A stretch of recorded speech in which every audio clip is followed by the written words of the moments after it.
하나님 아버지, 아버지 앞에 내가 왔습니다. 겉으로 건강해 보이시던 김병욱 장로님, 꼭 4개월 만에 어깨에 보조대를 차고 주님 앞에 제단 섰던 그 자리에 앉으셨습니다. 한 번 되돌아오기는 4개월이라는 오랜 시간, 육신의 질고와 투병하고 인내하며 기다렸던 순간순간 시간이었습니다. 주님, 덧없이 이 시간 주님의 더 큰 관심이 장로님에게 임하여 주시옵소서. 우리의 육체의 연약한 기능을 주님께서 돌보시사 하나님이 지으신 인생, 하나님의 것에 속한 하나님의 자녀, 주님 만져주시고 의사의 손길로 최선을 다했을지라도 못다한 것들 하나님이 만지셔서 치유와 회복이 이루어지기를 간절히 원합니다. 마음은 원하지만 아버지 하나님, 육신의 건강으로 스스로 걸어와 주의 전에 참여하지 못하는 성도들 기억하시고 인생의 삶에 우리의 모습들 다시금 성찰하며 힘이 있을 때, 능력이 있을 때, 시간이 있을 때, 열심히 있을 때 주님 앞에 믿음의 본분 잘 감당할 수 있도록 주께서 인도하여 주시고 붙들어 주시옵소서. 아버지 하나님, 추석 연휴를 잘 보내고 돌아왔습니다. 우리의 주어진 모든 삶 속에 하나님께서 동행해 주신 줄을 믿고 이 시간 이 예배 가운데 간절히 기도드린 장로님의 간과심이 연락되고 응답받게 하옵시고 임마누엘 찬양대에 저 자리를 주께서 지켜주시며 거룩한 성호를 받아 주시옵소서. 종을 세워주셔서 감사합니다. 준비된 말씀 선포될 때에 우리의 마음의 문을 열고 이제 주님 앞에 서게 될 그 날을 바라보며 우리 신앙을 다시 한번 돌아보고 새로운 다짐과 결단을 주님께 올려드리게 하옵소서. 예수님 이름으로 기도드립니다. 아멘. 책 소개를 하나 하겠습니다. 같이 읽어봅니다. 유언. 전 세계 157명이 인생의 삶을 마지막 떠나면서 남긴 말은 무엇일까? 그 말이 아무리 인생의 삶을 잘 살고 모든 것을 누렸다 할지라도 이제 그들은 다시 돌아올 수 없고 내 인생의 마지막 남긴 그 유언 한마디는 지금도 남아 있습니다. 그 다음 넘겨주세요. 같이 읽어봅니다. 이 책을 읽기 전에요, 누구나 마지막 말을 남길 시간은 있습니다. 그 다음 머릿말, 죽음의 세계로 떠난 뒤에 남은 마지막 말. 그 내용들을 제가 소개할 시간은 없습니다. 그런데 우리가 가장 유교 사상을 통해서 볼 때는 공자가 있고 그리고 석가, 불교 영향을 받았습니다. 공자는 유언을 했을까요? 안 했을까요? 지금도 끊임없이 논쟁이 벌어집니다. 한편으로는 공자는 침묵의 유언을 남겼다. 그런데 그것이 무슨 유언이냐? 반론을 합니다. 공자가 병상에서 이제 죽음을 두고 있을 때에 그는 이렇게 말합니다. 지금 밖에는 바람이 불고 있다. 지금 바깥에는 새들이 기저귀고 있다. 지금 하늘에는 구름이 떠 있다. 그리고 모든 살아있는 동식물들은 지금도 활동하고 있다. 그래서 이 하늘에서는 지금 무엇을 말하고 있는가? 그게 공자의 마지막 말입니다. 그 유언입니까? 아닙니까? 그리고 우리가 잘 알고 있는 습관은 이렇게 말하죠. 태어나는 모든 사물은 덫 없으며 결국 죽는다. 제가 드리고 싶은 말씀은 공자도 습가도 누트도 모든 사람들은 다 죽었는데 그들이 남긴 그 유언은 그 사람들이 죽고 다시 세상에 없습니다. 그러나 그 말만 남아 있습니다. 예수님은요, 아버지 내 영혼을 아버지께 부탁합니다. 그리고 십자가 가상치료에서 다 이루었다고 유언을 남겼습니다. 그런데 유언을 남기셨던 예수님은 유언을 남겼던 157명의 사람들 중에 다시 산 사람은 예수님밖에 없어요. 유언을 남기고 죽으셨는데 다시 살아나신 거예요. 내가 살아서 남긴 유언과 남긴 유언 속에 죽었다가 다시 사셔서 하신 말씀은 무슨 말씀인가? 세상에서 죽었다가 다시 살아서 남긴 유언을 남긴 사람은 예수님밖에 없다. 그게 위대한 기독교의 강조할 점이죠. 그래서 예수님은 오늘 본문을 통해서 우리에게 분명히 말씀합니다. 1절을 같이 읽어볼까요? 스무나 교회 사자에게 편지하라. 처음이며 마지막이요 죽었다가 살아나신 이가 이르시되. 유언을 남기고 죽으셨던 예수님이 다시 사셔서 살아나셔서 하신 말씀이 굉장히 위대합니다. 그것은 세상에서 주라는 말씀이 아니라 다시 사신 예수님에게 주신 말씀은 바로 이 땅에 우리가 살고 있지만은 이 땅이 끝이 아니라는 거죠. 인생이 세상에서 육신적으로 숨쉬고 사는 것이 끝이 아니라 우리에게는 지금 세상에서 볼 수 없는, 알 수 없는 하나님의 나라가 있는 거죠. 이 땅 육신적으로 제한적인 삶을 사는 우리가 아니라 하나님 나라에서 영생이 있다는 말씀이죠. 그래서 죽었다가 다시 사신 예수님, 그 부활의 주님이 수아시아의 7교회에 찾아오셨습니다. 그리고 교회의 신앙과 상황을 진단을 하고 그 가운데서 무엇을 일깨워 주었는가, 지금의 상태 속에서 무엇을 다시금 회복하고 새로운 신앙을 되찾아야 될 것인가 하는 것을 진단하시고 말씀하셨습니다. 7교회에 제가 다 말씀 전할 시간은 없고요. 오늘 저는 스무나 교회를 먼저 말씀드리고 싶고 그 다음 필라델피아 교회를 말씀드리고 싶은데, 왜냐하면 7교회 중에 칭찬받은 교회는 2교회밖에 없습니다. 나머지 5교회는 다 책망을 받았어요. 그런 가운데서 이제 오늘 우리에게 예수님은 8절 말씀을 통해서 스무나 교회 사자에게 편지하는데 처음이고 나중이고 죽었다가 살아나시니, 그것을 계시록에서는 알파와 오메가라고 하죠. 헤라 그리스어입니다. 알파벳의 처음이 알파예요. 오메가는 마지막 단어입니다. 알파, 베타, 감마 나가면서 마지막 오메가라는 것은 시작하신 분도 주님이시고 이 세상에 끝나실 분도 주님이시고, 주님에서부터 모든 것이 시작되고 주님 안에서 모든 것이 마치게 된다. 그분이 어떤 분이냐? 다 죽으면 그것이 끝이었는데 그분은 죽었다가 다시금 살아나셨다. 살아나서 하신 말씀이 무엇인가?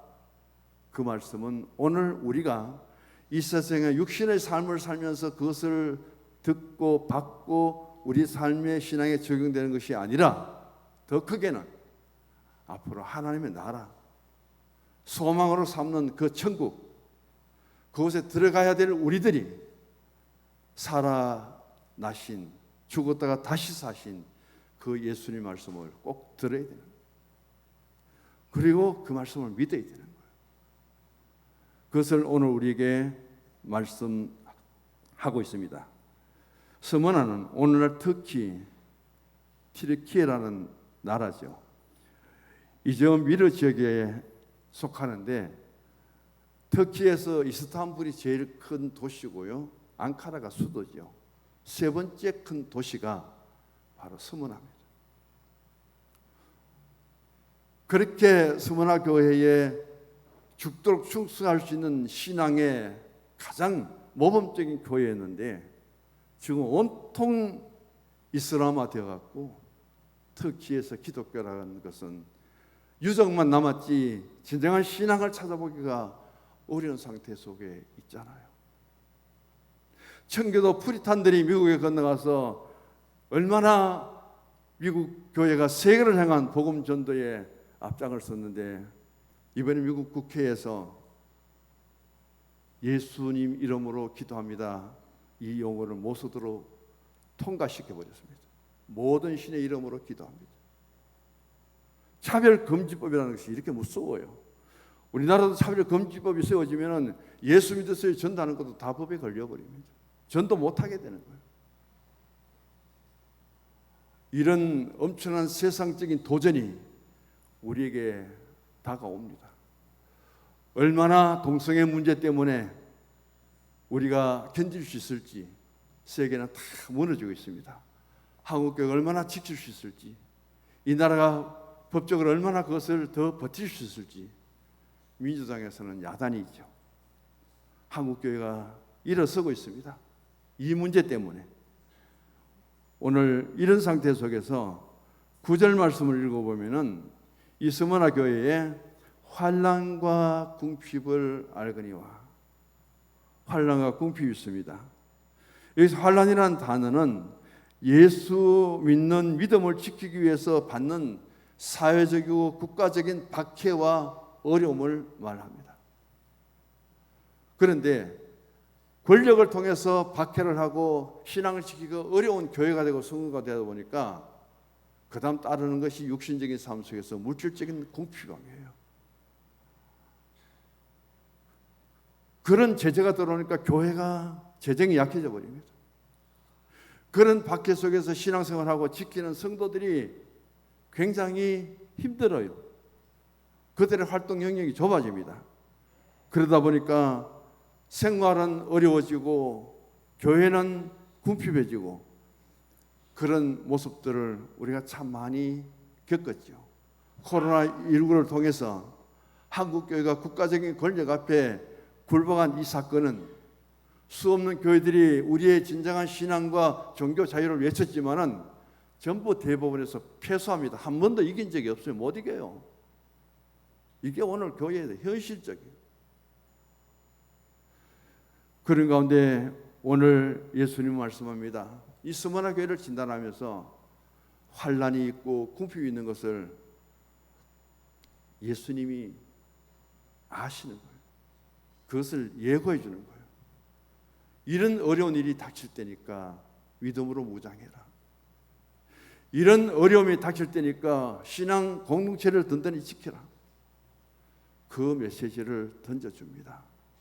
먼저 주님이 하시고 그리고 전해주시는 그 말씀이 말씀 받는 우리에게는 얼마나 위로가 되고 때로는 힘이 되겠습니까? 당시의 스무나가 예수를 믿고 그리스도인이 된다는 것은 어느 지역보다도 어려운 환경 속에 있었습니다. 왜냐하면 이 스무나에는 무슨 행사가 있었냐면은 로마의 황제 가이사를 섬기는 제단에 가서 1년에 한 번씩 충성을 맹세해야 되는 거예요. 그 충성은 뭐냐면은 가이사는 큐리오스 나의 주님입니다. 로마의 가이사 황제는 나의 주님입니다. 우리가 예수를 큐리오스 하듯이 그 당시 스무나에서는 가이사를 큐리오스 주님이라고 고백해야 됩니다. 그래서 가이사의 앞에 가서 그리고 가이사 앞에 충성을 맹세하는데 예수님이 나의 주님이 아니라 가이사가 나의 주님입니다. 이 고백해야 인정을 받아요. 기독교인들이 가서 그 고백을 못 하잖아요. 그러니까 어떤 박해가 더 달아오겠습니까? 그 실상을 지금 여기서 이야기하는 거예요. 나의 신앙으로는 도저히 가이사는 나의 주님이라고 고백 못 합니다. 고백 못하는 것이 경이 되다 보니까 그들은 사회생활 속에서 엄청난 박해를 당하고 어려움을 당하는 그때가 있었다는 사실이죠. 그런데 결과적으로는 교회가 재정적인 어려움을 당하고 성도들은 생활이 궁핍해지고 그런 가운데 부활하신 예수님이 오셔서 무엇을 말씀하시느냐 하면은 2절 9절 말씀 보십시오. 실상은 내가 부유한 자다. 실상은 내가 부유한 자다. 이해가 잘 안 되죠. 교회가 사회적인 박해를 통해서 어려움을 처했고 성도들이 가서 주님이 나의 주님이고 구세주라 해야 되는데 가이사가 나의 구세주를 할 수 없고 그런 가운데서 그들은 엄청 제재를 받는 그 가운데 있는데도 불구하고 부활하신 예수님은 말합니다. 사회적인 환경은 그럴지라도 육체로 받는 고통은 그렇게 심할지라도 내가 보니 너희들은 부유한 자다. 지금 부활의 예수님은 우리의 물질적인 세계를 보는 게 아니야. 육신적인 우리의 삶을 지켜보는 것이 아니라 그런 환경 속에서 그런 박해 속에 궁핍함 속에서도 서머나 교회가 지키는 신앙, 영적인 힘, 성도들이 그런 박해 속에서 믿음을 지키는 그 영적인 삶, 그것이 신앙적으로 영적으로 너희들은 아주 부유한 교회다. 이 재단에 속한 성도들은 굉장히 부유한 성도들이다. 주님이 그 말씀을 하시는 거예요. 이 말씀하고 3장 17절 한번 보시기 바랍니다. 3장 17절에 가서 같이 읽어보십시다. 내가 말하기를 나는 부자라 부유하여 부족한 것이 없다 하나 내 공고한 것과 가련한 것과 가난한 것과 눈먼 것과 벌거벗은 것을 알지 못하는도다. 자칭 부자 교회는 라오디게아 교회. 이 라오디게아 교회는 영적으로는 어떤 상태에 있느냐? 완전히 망가진 상태 속에 있습니다. 그런데도 불구하고 그들은 물질적으로는 넉넉한 삶을 사는 거예요.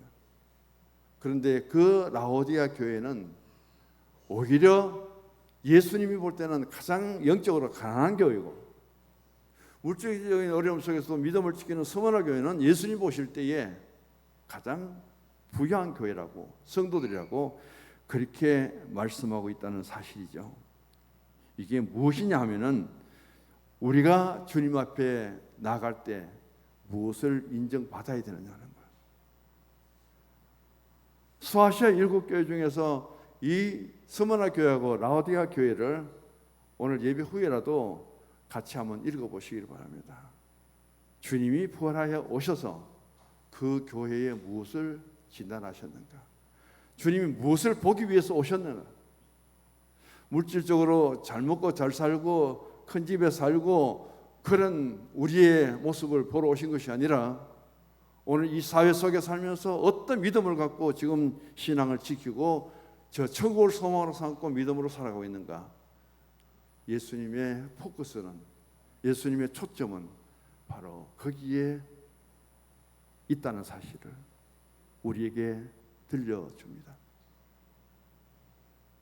지난 4개월 동안 또 오랫동안 영원에 계시고 치유 중에 있는 분들도 많이 계시지만은 오셔서 우리에게 실상으로 보여줍니다.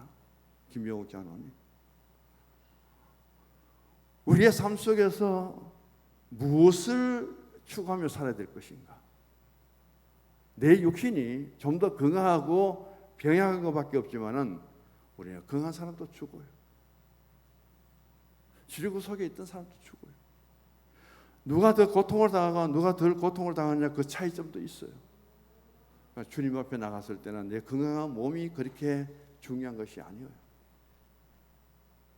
내 마음 중심에 가진 영적인 신앙의 힘, 그 신앙의 중심, 주님이 그것을 보신다는 사실을 깨닫고 누구보다도 간절히 우리가 주님만을 의지하고 주의 도움을 구해야 될 사람은 강한 사람이 아닙니다.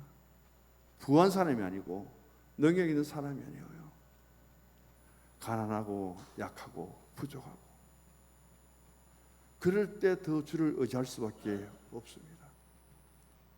옥하는 목사님이 이렇게 말하죠. 만약에 서문화교회에 오신 예수님이 지금 한국교회에 오셨다면 무슨 말을 할까? 한국교회는 너무 부자다. 한국교회 성도는 너무 잘 산다. 그래서 초대교회의 박해 속에 지켜왔던 순교자의 그 신앙, 그 믿음을 우리가 다 잃어버리고 얼마나 신앙이란 믿음이란 자체가 변화되고 달라져야 되는데 변질되고 있느냐 하는 것에 우리가 관점을 둬야 된다. 그 말씀을 남겼었더라고요. 오늘 우리는 2장 9절을 보시고요. 그 다음 2장 10절을 보시기 바랍니다. 오늘 주님은 이 시대 속에 어느 때보다도 어렵다고 말하고 그 다음 코로나19를 통해서 부정과 긍정을 나눕니다. 언젠가는 우리에게 믿음의 시련이 다가올 텐데 코로나19를 통해서 우리 교단의 성도의 수가 말씀드리지 않겠습니다. 너무 많이 떨어졌어. 한국에 1200만이라는 기독교의 숫자가 정확하게 지금 500만, 600만으로 통계가 나오거든요. 그러면 앞으로 얼마 더 줄 것인가? 이제 한국교회도 가라지와 알곡이 구분될 때가 왔구나. 진정한 하나님 앞에서 이런 사회적인 환난과 그리고 우리에게 주어진 환경 때문에 이제 영적으로 신앙적으로 알곡과 가라지가 한국교회도 이제 분리되는구나. 그렇게까지 내다보는 분들도 있습니다. 왜냐하면 한국교회의 통계를 보시기 바랍니다. 수십만 명, 8만 명, 9만 명 개척교회인들이 4만 명 넘게 모이는 교회가 없어요.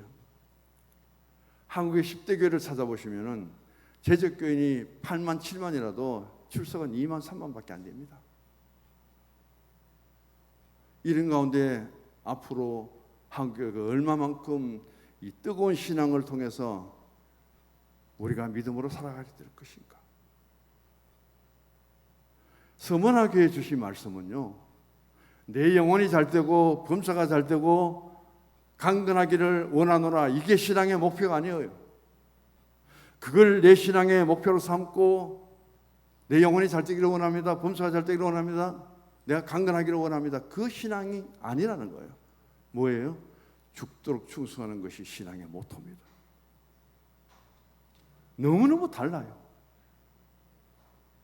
죽도록 충성할 수 있는 그 신앙은, 그 사람은, 그 성도는 몇 명이나 될까? 몇 프로나 될까? 그것에 대해서 오늘 부활하신 예수님이 우리에게 들려주신 말씀이죠. 세트로 나누어서 정리합니다. 첫 번째, 주보를 보시고 같이 읽어봅니다. 부활하신 주님, 서문화 교회의 환난과 궁핍을 아신다.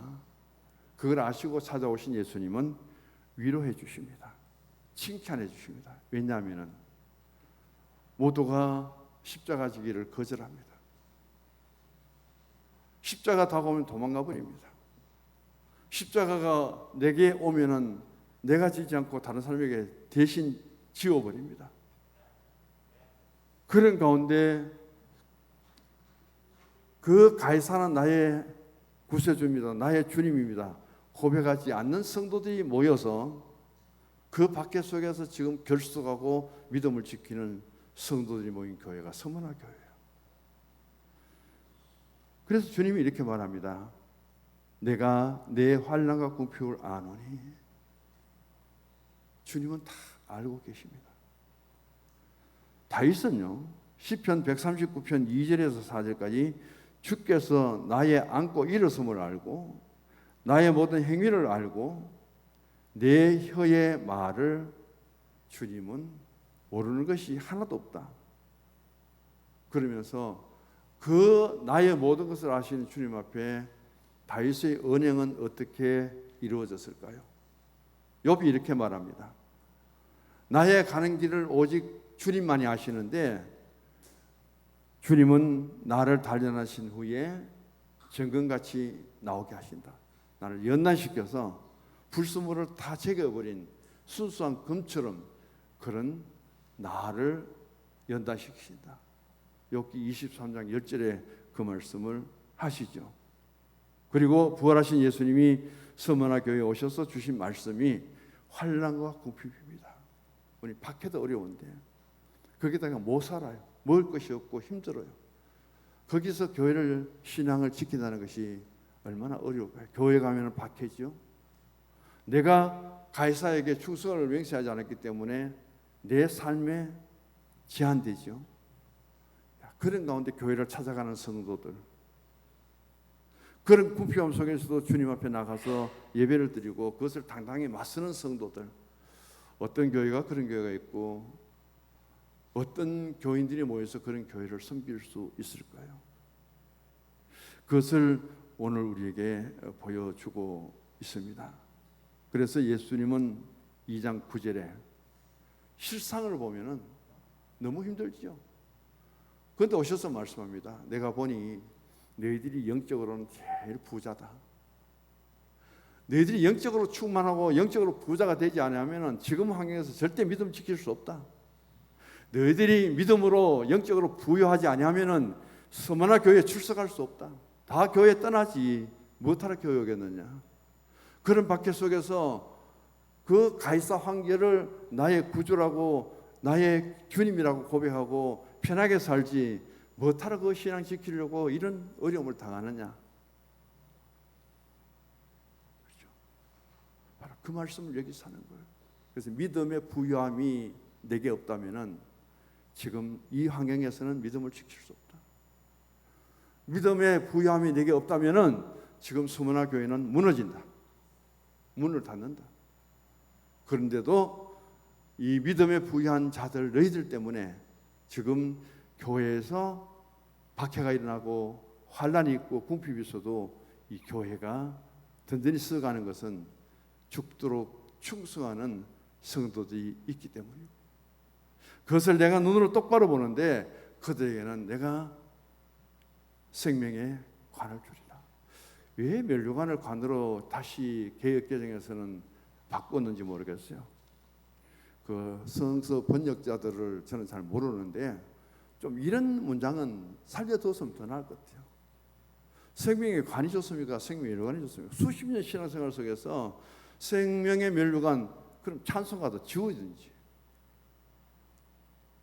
그 생명의 멸류관이 그렇게 익혀졌고 좋은데 거기다가 멸류관을 빼버리고 관이라고 합니다. 이런 번역은 결코 그렇게 잘 다가오지 않는데 이렇게 또 수정을 했네요. 주님께서는 주기철 목사님과 손양호 목사님, 어떠면은 그 시대의 그 신앙의 상태는 서머나 교회 박해보다 더 심했을 거예요. 제가 원래 저희들 동기가 7명이 은퇴를 하는데 가족들이 모여서 1박 2일로 마산에 그리고 진해에 손양호 목사님 기념관과 주기철 목사님 기념관을 창원에 다녀왔습니다.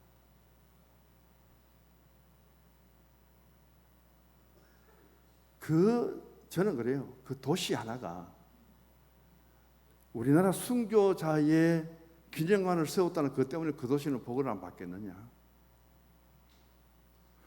주기철 목사님 순교관은 50억을 창원시가 돈을 들여서 2층으로 지었는데 현대식으로 너무너무 잘 짓고요. 유관순 여사 다음에 건국 훈장을 받은 사람이 주기철 목사예요. 목사면서 이 나라 건국에 그만큼 주기철 목사님 힘이 되었더라고요. 우리의 한 성에, 우리의 한 도시에 그런 순교자의 기념관을 세우고 수없이 많은 사람들이 기념관을 순례하고 예신앙을 회복할 때 그것을 운영하는 도시는 얼마나 복을 받을까. 훨씬 더 큰 대구는 아무것도 없어요. 대구시는 얼마나 신앙이 일찍이 전래되었습니까? 가장 먼저 선교사가 들어온 도시인데도 불구하고 대구에는 기독교 기념관이 하나도 없어요. 이랬어야 되겠느냐. 그래서 영적으로 그런 도시가 발전되고 영적으로 주님 앞에 칭찬받을 수 있지 않을까, 그런 생각도 가져봅니다. 두 번째 오십시오. 부활하신 주님이 스무나 교회가 앞으로 환난을 받게 된다 예고를 합니다. 며칠 동안요? 10일 동안. 10일 동안 환난을 받으리라. 정말 무서운 게 환난이죠. 언제 환난이 끝날까요? 언제 일제 강점기가 끝날까요? 언제 6.25가 끝이 날까요? 아무도 모르잖아요. 근데 환난과 고통이 있는데 극심하죠. 열흘이라는 시간을 알려준 것이 얼마나 다행일까요? 예레미야를 통해서 하나님 이스라엘 백성에게 경고합니다. 너희들이 바벨론 포로로 끌려가는데 70년이 차면은 돌아오리라. 누가 믿어요? 잘 안 믿는데. 선포는 하는데.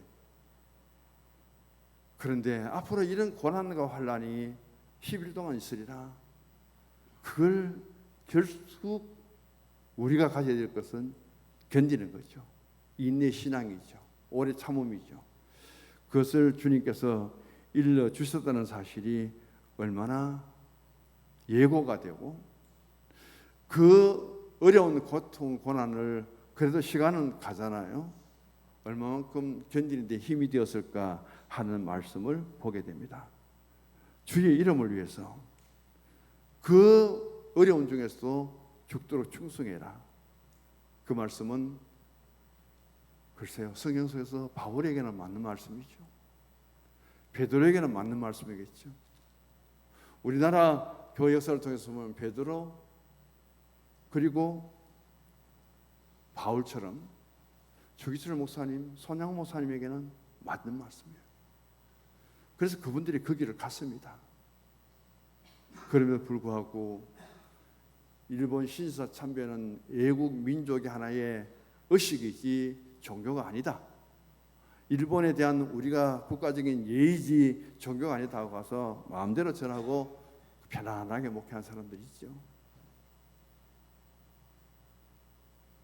그것 때문에 교단이 갈라져 버렸잖아요. 한국 교회가 어지러워져 버려요. 우리는 수없이 어려움이 닥칠 때 거기에서 진정한 우리의 신앙의 모습들 다 어려워요. 다 힘들어요. 누가 병이 나고 싶어 납니까? 누가 물질적인 가난을 원해서 됩니까? 누가 직장에 가기를 그렇게 원하지만 왜 떨어집니까? 모든 것은 주님 앞에 다 이루어지고 축복의 길로 가기를 원하는데 왜 안 되느냐? 우리 생활 속에 모든 것도 환난이에요. 그 환난은 내게만 있는 것이 아니라 다 똑같이 주어질 거예요. 가장 공평한 것은 죽음이죠. 죽음은 누구도 피할 수 없는 거죠. 그런 것들을 통해서 오늘 10일 동안 환난을 받으리라는 이 말씀은 결국 앞으로 남은 고난의 길입니다. 환난의 길입니다. 오늘 우리에게는 십자가의 길이에요. 그것을 잘 견디라. 믿음으로 이겨라. 둘째 부분, 부활의 주님이 스무나 교회에 강조하신 이 말씀이 오늘 우리에게도 똑같이 들려지기를 바랍니다. 마지막입니다. 세 번째 읽어봅니다. 부활하신 주님 스무나 교회와 성도는 죽도록 충성하라. 생명의 관을 주리라. 주님이 부탁하십니다. 그리고 이런 믿음을 지킨 성도들에게 주님이 축복하시고 있죠.